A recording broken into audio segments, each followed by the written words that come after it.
Good morning. It is Tuesday, the 11th of April.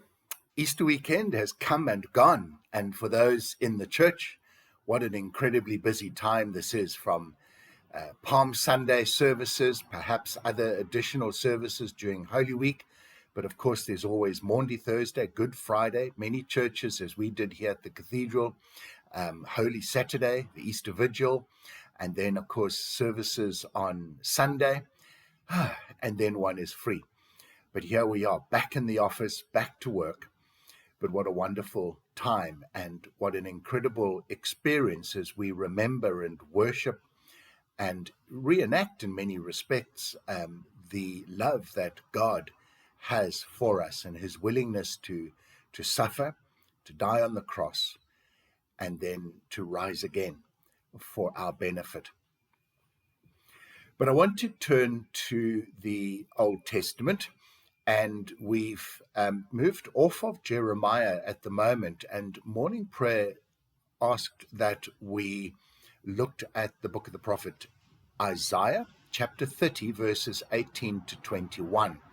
Now, of course, the broader context of Isaiah, just as we had been exploring previous, but also during our look at the book of the prophet Jeremiah, is God's admonition, his talking strongly and sternly to the people that they need to be obedient to him.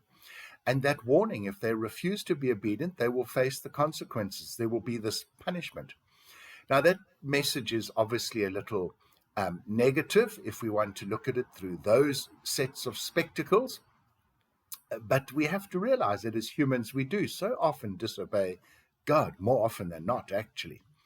But nevertheless, when God speaks, does he not perhaps give us a glimpse of the future that he would really envisage and what he would really like this world to be? A future where he truly is a God of justice and love, God of provision, rather than this God of being stern and pointing out continuously and constantly the boundaries that he has set for us. How, do we get a vision of what God is perhaps saying is our future when we obey him? That this is ultimately what God is aiming for. Now, I think if we look at the stern rebukes that Israel gets, sometimes it is purely that of a rebuke and a warning of the punishment, but very often caught up, hidden, are these little gems and pictures of what God wants life to be like. And we certainly see that in the reading today. I would encourage you, as you read through those parts of the Old Testament which are warnings from the prophets to the people, to look for these little gems. Now, God will be a God of justice, a God of graciousness, and of generosity, a God who will provide for us, not simply because we can be spoilt little brats demanding ice cream and cake rather than proper food, or demanding that we have a healthy life and have lots of money. If we obey God, there will be that health, the future paradise that God offers us. This shalom is, of course, one of health and no illness. But I'm not sure there'll be money there, because if everything else works well, we won't need money. And so this belief that you have to have oodles of money in the bank and flaunt it is really not of God. So, but there will be health and prosperity. And this famous passage, whether you turn to the left or to the right, that's verses 21, Isaiah 30, 18 to 21. Verse 21, if you turn to the left or turn to the right, there will be a voice behind you saying, do this, don't do that, go in this direction.